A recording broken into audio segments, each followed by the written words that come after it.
Seorang wanita sedang menelepon, tak sengaja tertabrak hingga jatuh ke pelukan pria tampan yang kebetulan lewat. Kukira pria itu akan bertindak bak pahlawan menyelamatkan sang dewi. Tak disangka, detik berikutnya si wanita langsung jatuh terduduk di tanah.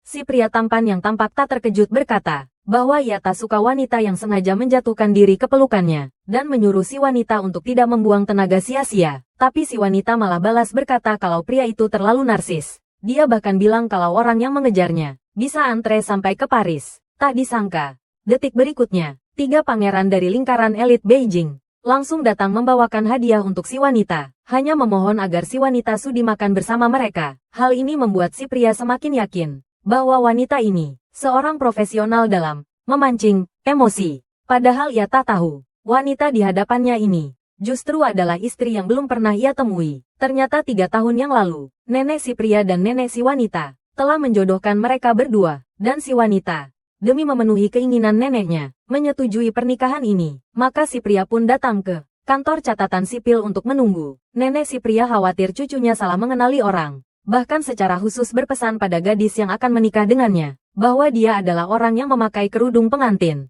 dan memegang buket mawar putih. Tak disangka, si gadis terjebak macet parah di perjalanan. Saat ia bersiap untuk berjalan kaki, kerudungnya malah tertinggal di mobil. Kemudian karena terburu-buru, buket bunganya terjatuh ke tanah. Tepat saat si wanita tiba, ia malah berpapasan dengan si pria yang hendak pergi, melewati satu sama lain. Tepat saat si wanita mengira jodoh mereka telah berakhir, ibu mertuanya justru selangkah lebih maju, membantu mereka berdua mendapatkan akta nikah. Tapi si pria karena ada urusan bisnis di luar negeri, harus segera pergi ke luar negeri. Jadilah 2 orang yang belum pernah bertemu muka ini menikah begitu saja secara membingungkan. 3 tahun berlalu dalam sekejap mata. Saat ini, si gadis sudah menjadi direktur proyek di sebuah grup perusahaan terbuka. Sementara si pria juga telah kembali ke negaranya. Tapi mereka berdua sekarang, bahkan jika bertemu lagi, sama sekali tidak mengenali satu sama lain. Bukan hanya itu, karena perusahaan tempat mereka berdua bekerja, bahkan membuat mereka menjadi rival bisnis dalam sebuah negosiasi bisnis. Karena si wanita mewakili perusahaan lawan, si pria bahkan meremehkan wanita di hadapannya. Si wanita hanya tersenyum tenang, dan mengingatkannya untuk tidak meremehkan lawannya sendiri. Tak disangka, si wanita pada akhirnya malah memenangkan kontrak tersebut. Saat itu, si wanita menerima telepon dari nenek Gu. Ternyata nenek Gu tahu cucunya sudah kembali, jadi meminta si wanita memilih hadiah, agar mereka berdua bisa bertemu. Kemudian, si wanita pun datang ke toko barang mewah, untuk memilih hadiah bagi suaminya. Tapi tak disangka si pria juga ada di sana. Sudah lama dengar dari Yu Cheng bahwa di bawahannya ada seorang direktur proyek yang sangat hebat. Hari ini bertemu langsung, benar-benar sesuai reputasinya. Bukankah tadi pagi Anda bilang saya, wanita murahan, suka menggoda sana-sini? Saya yang salah lihat. Sebagai permintaan maaf, malam ini saya traktir Anda makan. Bagaimana? Kebetulan ada kerjasama yang ingin saya diskusikan dengan Anda. Tidak bisa. Malam ini saya harus menemani nenek saya dari pihak ayah dan ibu. Tak kusangka Nona Lu begitu berbakti. Ya, keluarga bagi saya selalu nomor 1. Baiklah kalau begitu, lain kali saja kita bertemu. Nona, silakan lewat sini. Cangkir ini. Nona, Anda sungguh punya selera bagus. Cangkir muk model ini adalah karya terakhir dari Master Xi Yun sebelum pensiun. Di seluruh dunia hanya ada sepasang ini, melambangkan kebahagiaan suami istri, penuh cinta seumur hidup.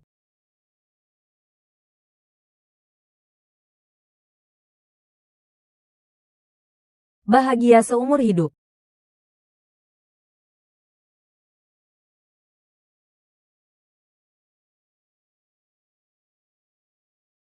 Xiu He. Aku benar-benar minta maaf padamu. Aku sudah berjanji padamu, akan menjaga Xiao Xi dengan baik. Tapi Xiao Ze, pekerjaannya sangat sibuk, membuat Xiao Xi jadi terabaikan.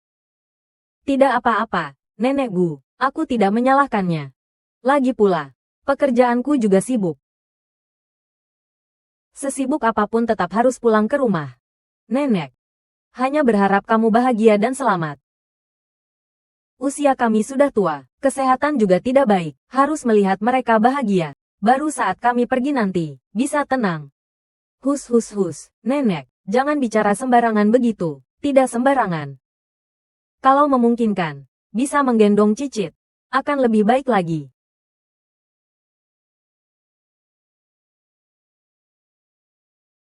Sekarang aku akan telepon si bocah bandel itu. Aku akan menyuruhnya meminta maaf padamu.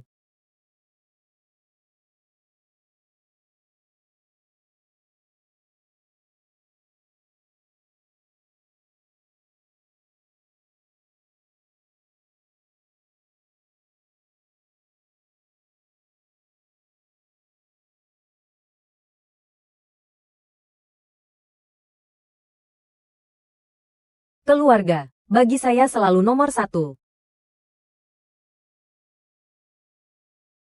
Si juga ada di sini. Kamu harus bersikap baik ya.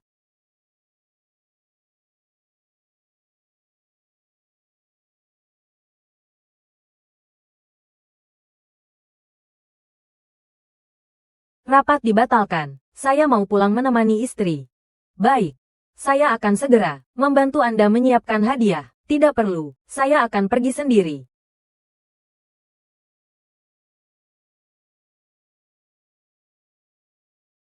Xiao Xi. Sebentar lagi Xiao Ze akan datang.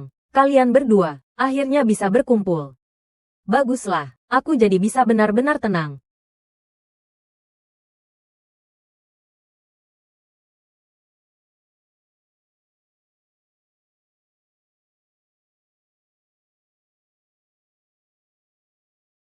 Aku sudah membuat Tuan Fu dari Haiseng Media mabuk berat. Kamu segera bawa kontraknya ke Bar Yuese untuk tanda tangan. Hari ini aku ada urusan penting. Bisakah diundur ke hari lain? Tuan Fu itu suasana hatinya tidak menentu. Begitu dia sadar dari mabuknya, urusannya akan tertunda lagi.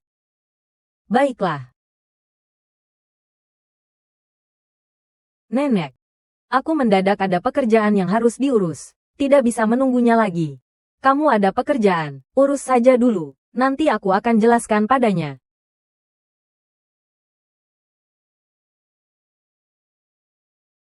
Ini adalah hadiah pertemuan yang kusiapkan untuknya. Tolong, bantu aku memberikannya padanya.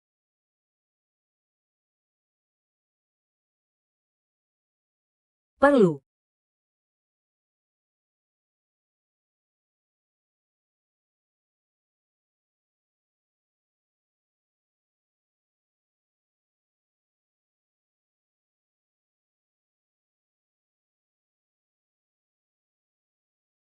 Terlambat lagi.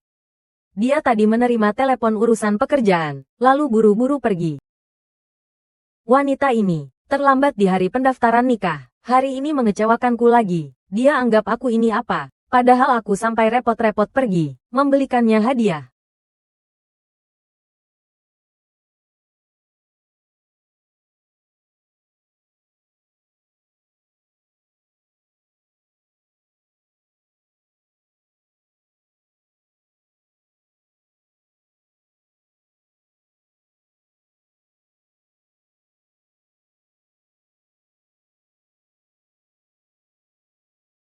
Pelan-pelan. Bukannya ibu mau menceramahimu, apa hakmu menyalahkannya? Kamu sendiri, pergi tanpa pamit. Selama 3 tahun, kamu meninggalkannya di sini. Tidak peduli sama sekali. Kamu, bukankah sekarang aku sedang menebusnya? Dia sendiri yang pelin-pelan. Sudahlah, kali ini anggap saja kalian impas. Oh ya, ibumu demi menyambut kepulanganmu, sengaja menyiapkan pesta penyambutan yang meriah untukmu. Nanti Xiaoxi juga akan datang. Besok, kalian bisa bertemu. Pokoknya, kesabaranku ada batasnya. Peringatkan dia. Sebaiknya dia datang tepat waktu. Tunggu sebentar. Ini hadiah darinya untukmu. Jangan marah lagi ya. Ayo.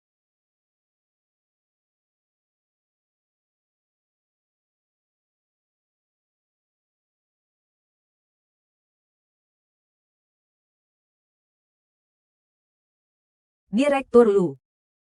Anda juga di sini.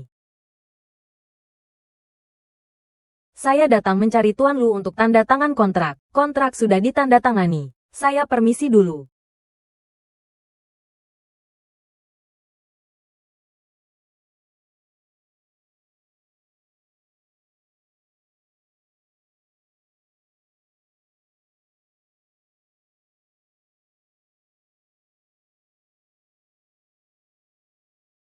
Bagaimana? Apakah kamu baru saja kalah di tangan direktur cantik perusahaan kami? Memang cukup hebat. Bisa merebut proyek dari tanganku. Dia orang pertama.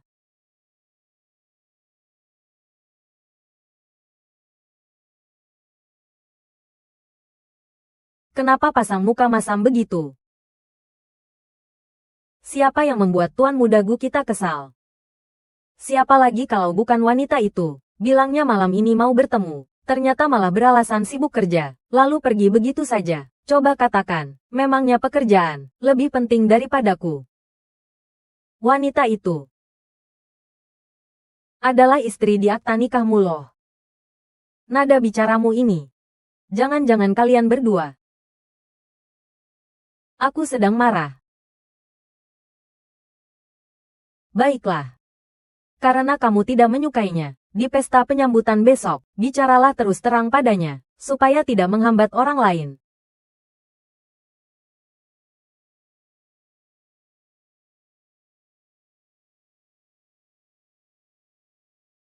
Halo.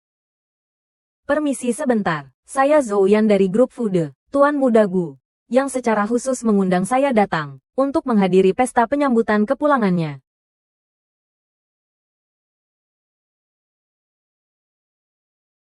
Halo, ada perlu apa? Aku punya info orang dalam loh.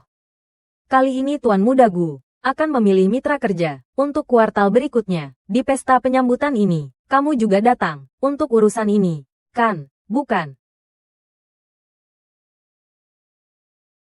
Kalau begitu kamu pasti, sama seperti gerombolan wanita penggila pria itu, datang untuk menggoda Tuan Muda Gu. Sayang sekali, Tuan Muda Gu sudah menikah. Kamu tidak punya kesempatan. Tapi kalau aku sih, Tuan Zhou, kita tidak saling kenal. Aku datang untuk apa? Seharusnya tidak perlu melapor padamu, kan? Kamu ini rambut panjang, tapi picik. Tidak tahu statusku. Tidak heran. Biar ku beritahu begini, grup Fudeku bisa punya posisi seperti sekarang, di ibu kota. Itu karena mengandalkan koneksi dengan keluarga Gu. Kalau kamu nurut padaku, aku akan bantu kamu mengatakan hal-hal baik di depan Tuan Muda Gu. Anda mungkin tidak punya kualifikasi untuk mengatakan ini di hadapanku. Kamu berani menyinggungku. Percaya tidak, hari ini aku akan membuatmu tidak bisa masuk ke pintu keluarga Gu. Tidak percaya. Saya Zhou Yan dari grup Fude. Wanita ini menyinggungku. Kamu segera usir dia untukku.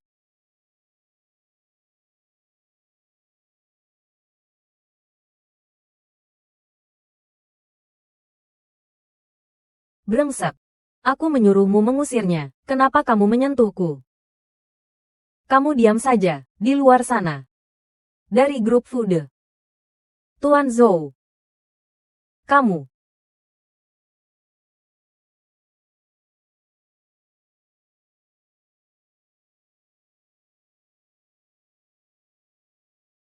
Lucy. Kamu tidak di rumah, menjaga nenekmu yang sekarat. Malah datang ke pesta penyambutan. Tuan Muda Gu untuk apa? Aku datang mencari suamiku, bukan urusanmu. Kamu memang masih sama seperti dulu, selain menggoda pria. Hal lainnya, tidak ada gunanya sama sekali. Ini masyarakat yang taat hukum, tolong bicara pakai bukti. Bukti apa lagi? Siapa di antara teman sekelas yang tidak tahu, kalau suamimu demi menghindarimu, sampai pergi ke luar negeri malam itu juga, bahkan akta nikah pun, diuruskan oleh orang lain. Bagaimana mungkin dia muncul di pesta penyambutan hari ini?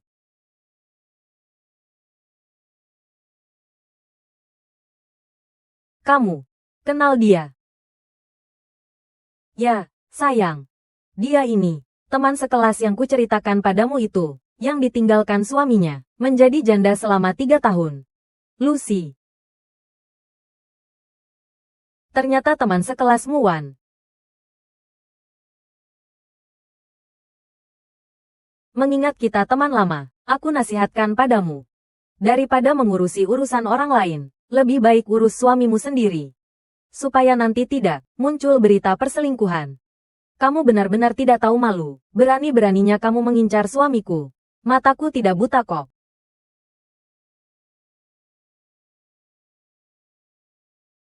Bau apa ini menyengat sekali. Bau ini. Sepertinya bau bale. Jangan-jangan kamu datang dari rumahnya.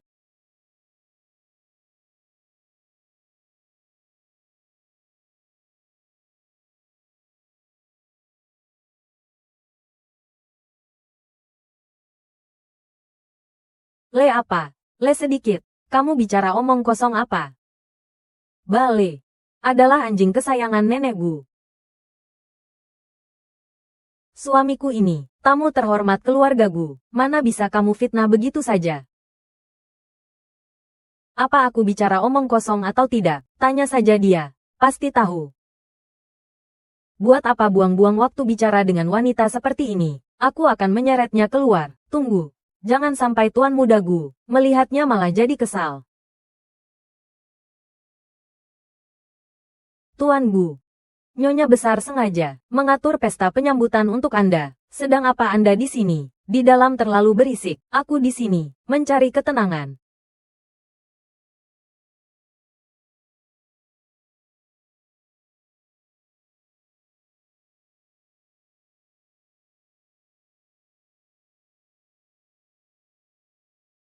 Keluarga Gu, kapan? Jadi giliran kalian bicara. Kamu siapa? Membela wanita murahan ini. Identitasku. Kamu tidak pantas tahu. Pria tampan, jangan berpura-pura lagi. Suamiku ini, Zhou Yan dari grup Fude, apalagi kenal dengan Tuan Muda Gu, yang sangat terkenal. Bukan orang yang bisa kamu singgung. Grup Fude. Memangnya ada perusahaan ini? Tidak masalah. Kamu cuma ikan kecil kelas bawah. Aku tidak akan berdebat denganmu. Bukan begitu. Lucy, kamu tidak sampai segitunya kan? Tidak bisa menggoda suamiku. Sampah pinggir jalan pun mau kamu ambil. Kamu main serobot orang saja. Tidak takut kena penyakit apa? Jaga mulut kotormu itu. Di ponselku ada rekaman CCTV di pintu tadi. Bagaimana faktanya sebenarnya? Mau kita lihat bersama. Kalau kamu nurut padaku, aku akan bantu kamu mengatakan hal-hal baik di depan Tuan Muda Gu.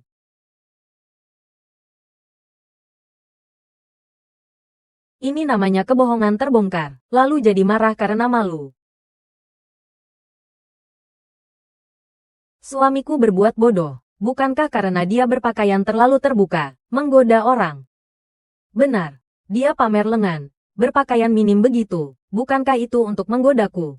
Aku hanya melakukan kesalahan, yang semua pria di dunia ini pasti lakukan.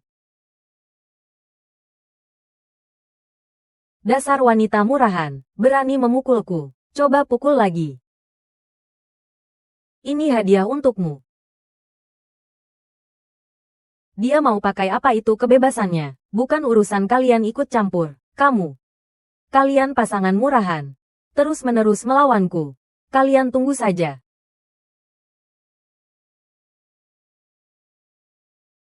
Ayah. Panggil orang keluarga Gumu ke aula depan. Aku diganggu orang.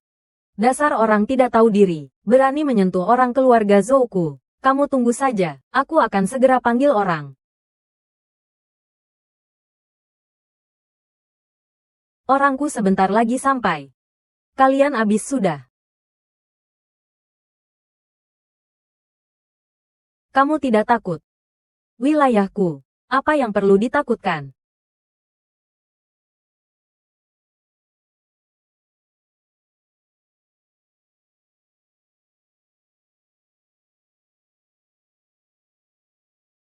Bencana sudah di depan mata. Kalian masih bisa tertawa.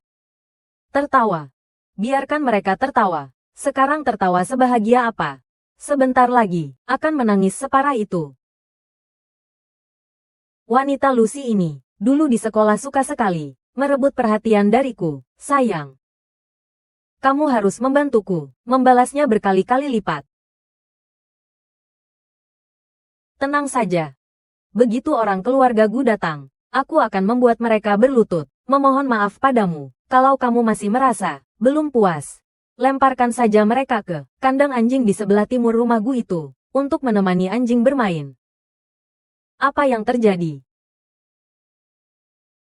Fu.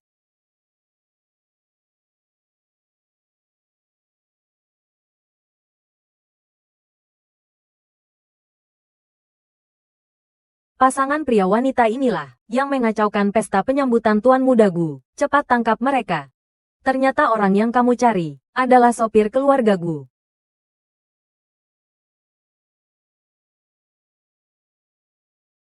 Saya tidak kenal dua orang ini. Kamu bicara omong kosong apa? Bangun.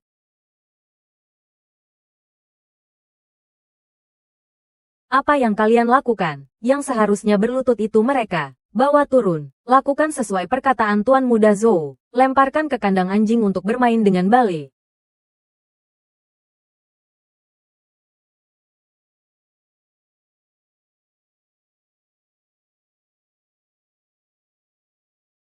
Hari ini terima kasih sudah membantuku. Hanya masalah sepele. Mereka juga pantas diberi pelajaran. Tapi aku sangat penasaran. Bagaimana kamu bisa punya rekaman CCTV keluarga Gu? Kalau sekadar meretas jaringan saja tidak bisa, kamu terlalu meremehkan orang-orang berbakat di perusahaan kami.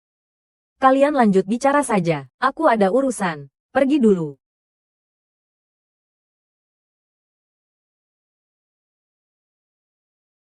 Hei, istrimu yang di akta nikah itu, mana? Kenapa tidak kelihatan orangnya? Dia memang selalu tidak tepat waktu, mungkin terlambat lagi.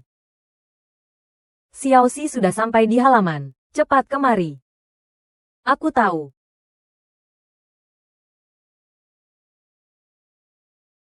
Xiao Ze sebentar lagi sampai. Nanti kalian berdua bicara baik-baik. Lucy, kamu membuatku jadi begini parah. Aku tidak akan melepaskanmu.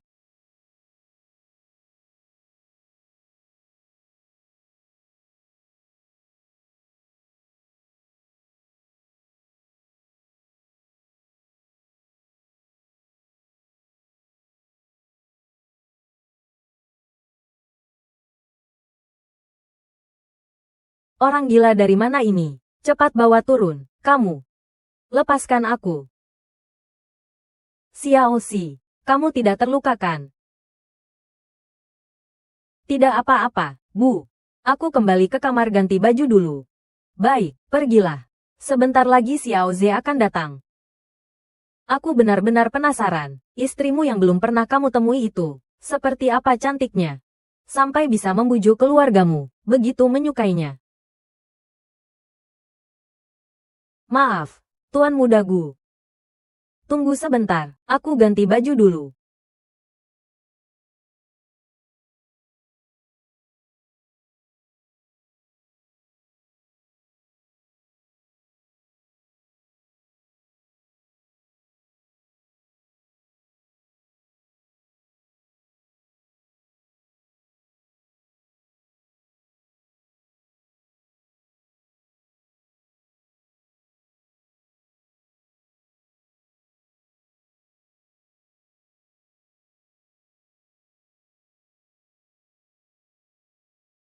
Kenapa kamu ada di kamar ini? Asalkan berita Gu King, selingkuh tersebar. Dia di ibu kota, tidak akan bisa mengangkat kepalanya lagi. Tapi itu kan Tuan Muda Gu. Kalau nanti dia menuntut pertanggungjawaban, bagaimana? Dasar pintar. Gu King punya istri. Kamu maki-maki saja si pelakor itu, bukankah sudah cukup? Kenapa kamu ada di kamar ini? Padahal sebelumnya aku begitu mempercayaimu. Kamu memang sama seperti yang mereka katakan. Apa maksudmu? Suka menggoda sana-sini, tidak tahu malu. Jangan bicara sembarangan, ah.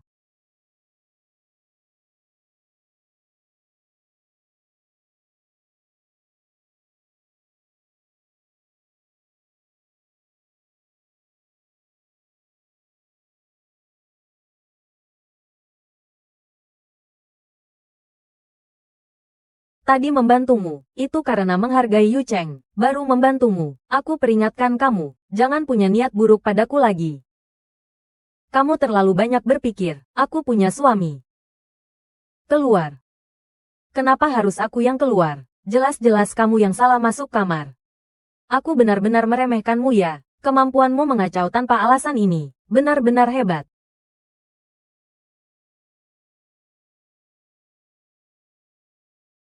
Orang yang membocorkan berita memang tidak salah bicara. Wanita murahan ini benar-benar ada di kamar Tuan Muda Gu, menggoda pria. Kenapa? Gagal merayu dengan kecantikan, mau membuat skandal denganku. Aku tarik kembali pujianku padamu sebelumnya. Kamu benar-benar tidak punya otak. Apa maksudmu? Bukan aku yang mengaturnya. Kamu tidak bisa lihat. Hari ini kan pesta penyambutan. Tuan Muda Gu, kamu merusak reputasi keluarga Gu seperti ini. Tidak takut keluarga Gu akan membalas dendam. Aku tidak melakukan apa-apa. Kenapa harus takut? Sudah ganti baju masih saja membantah. Benar-benar tidak tahu malu. Begitu tidak tahan kesepian. Jadi pelakor. Tidak takut disambar petir. Menurut Kitab Undang-Undang Hukum Perdata, Pasal 1033, menyatakan, perilaku kalian saat ini adalah memasuki rumah pribadi secara ilegal, ditambah fitnah yang disengaja. Tapi aku sudah menyimpan buktinya. Kalau tidak mau digugat, silakan segera keluar. Kalau kamu di kamar, tidak melakukan apa-apa, jelaskan saja di depan kamera. Menghindar itu kemampuan apa?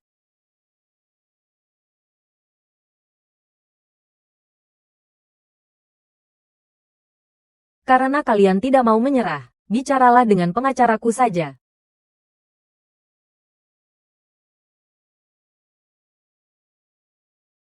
Kalian tunggu saja, semua orang yang ada di lokasi hari ini, tidak akan kulepaskan satupun.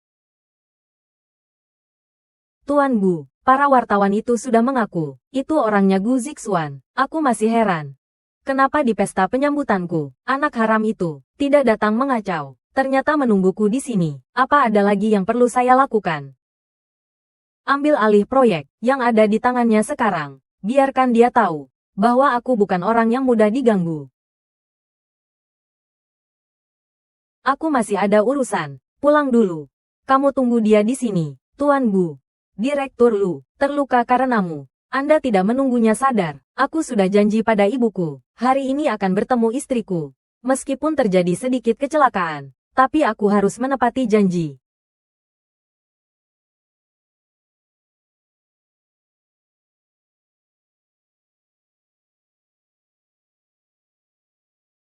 Xiaoxi pasti punya urusan penting yang harus diurus. Dia sama sekali bukan sengaja tidak hadir. Menurutku, dia memang sengaja menghindar, tidak mau bertemu denganku. Jangan bicara begitu tentangnya. Dia sebenarnya sudah sampai. Hanya saja tiba-tiba terjadi sedikit kecelakaan saja. Bu, pada akhirnya, dia memang tidak peduli padaku. Kenapa aku masih harus melanjutkan pernikahan dengan wanita seperti ini? Pasti punya Xiaoxi. Selingkuh terang-terangan.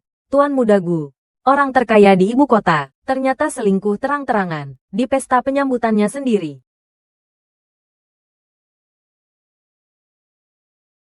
Sialan si Gu Zixuan, berani-beraninya mengadu domba aku dengan istriku.